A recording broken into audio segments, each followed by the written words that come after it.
Parents as Partners beda bħala proġett pilota f'Mejju ta' sentejn ilu u kien indirizzat għal ġenituri ta' wlied sa' sena. Wara rispons tajjeb minn 70 koppja l-programm se jibda jingħata fuq livell nazzjonali. F'konferenza tal-aħbarijiet il-Ministru għall Politika Soċjali Michael Falzon ħabbar li kull koppja li għandha trabi u tfal taħt 3 snin jistgħu japplikaw b'xejn għal dan il-programm ta' 16 il-ġimgħa.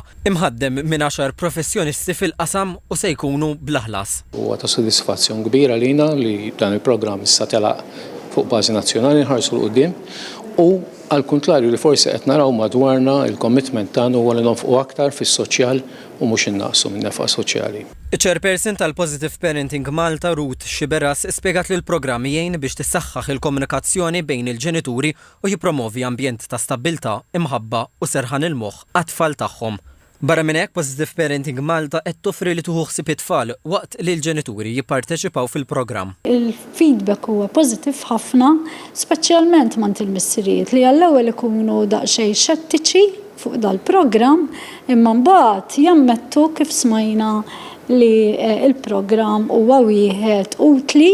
Spjegat x'għandu jistenna ġenitur li japplika għal dan il-programm. Hemm dissezzjoni fejn il-missier jitħalla waħdu mat-tarbija għal daw is-sija u nofs u biex ir-relazzjoni mat-tarbija iktar tissaħħaħ u wkoll l-om tinduna li l-missier forsi jagħmel affarijiet differenti. Saħqet li permezz tal-programm il-ġenituri jkunu aktar konxji dwar l-impatt li jħallu l-argumenti bejn il-koppja u l-effett ta' ambjent ostili fuq l-ulied. Jibdew jifmu li inti ma tistax tirriżolvi argument jekk forsi ma tajjarx, ikun hemm il-pika u dan it-tfal iġelhom iħossuhom li huma f'darhom laqas huma komdi li forsi ħajkun hemm il-biża'.